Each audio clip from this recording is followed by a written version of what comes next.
sur sa chaîne YouTube a atteint les 100 000, la fameuse barre des 100 000 abonnés, s'il vous plaît. Il y a du bruit sur la toile. C'est comme si ce qui se passe, on n'a jamais vu ça. Alors j'ai décidé d'inviter quand même le Godfather. Le Godfather.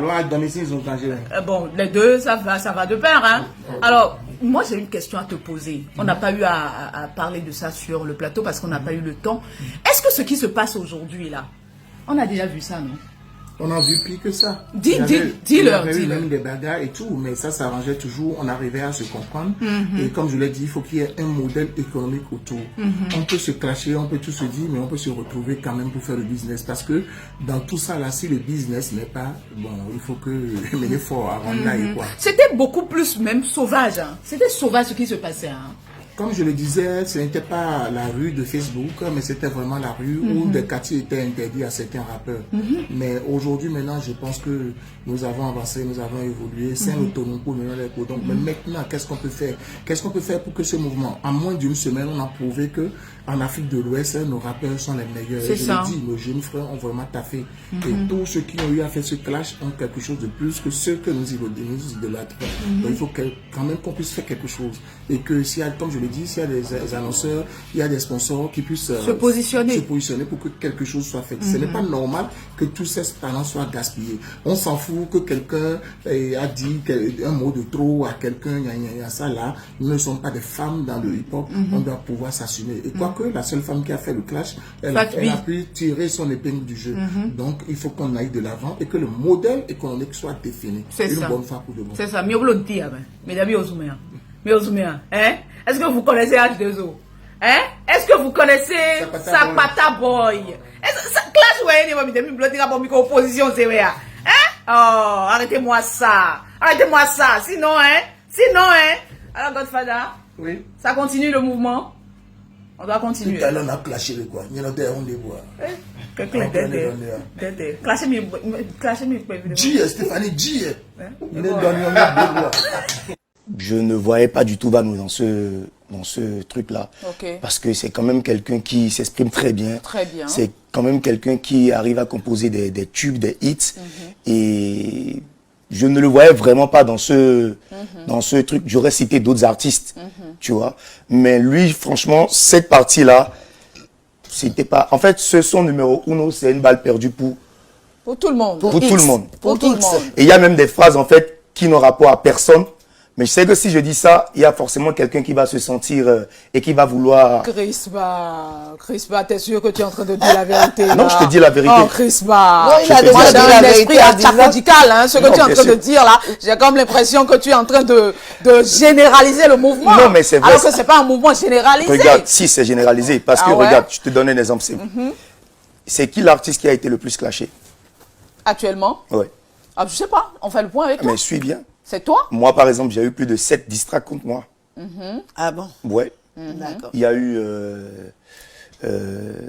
Sadbani, il s'appelle. Il y a eu Gélarine. Il y a eu Snooper. Il y a eu Yobio. Il y a eu même Tarzan MC, un jeune que j'ai déjà aidé. Qui est très bien, d'ailleurs. Très bien. Tout le monde me clash. Il y a eu aussi Axel Merrill, pourquoi tu le sais? Ouais, il m'a lancé une pique aussi, Axel Merrill, ouais. Donc tout le monde me clash aujourd'hui, même Bobo m'a clashé. Voilà, justement. Selon ce qui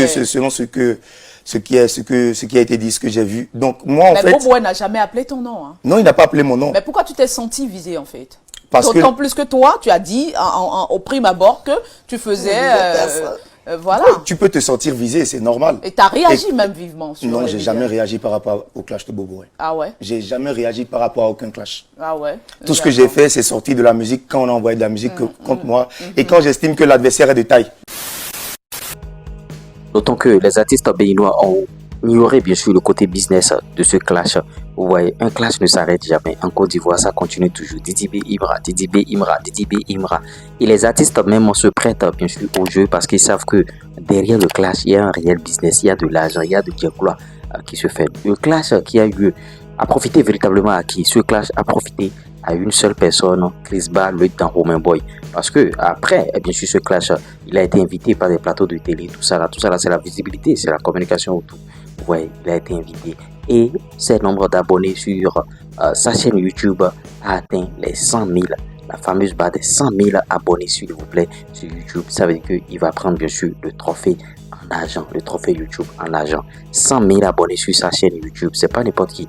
Vous voyez, donc voilà le seul artiste à qui le Clash a profité. Les autres, bon, ils n'ont pas su tirer bien sûr leur épingle du jeu. Vivement que ce Clash continue pour pouvoir nourrir en tout cas l'audimat de showbiz béninois et nous qui créons aussi du contenu. C'est un réel business autour de ce Clash parce que ça nous donne matière à contenu. On crée de contenu matin, midi, soir. Concernant ce Clash, on allume et vous voyez derrière, si votre compte, si votre chaîne YouTube est monétisée, bon, le bingo.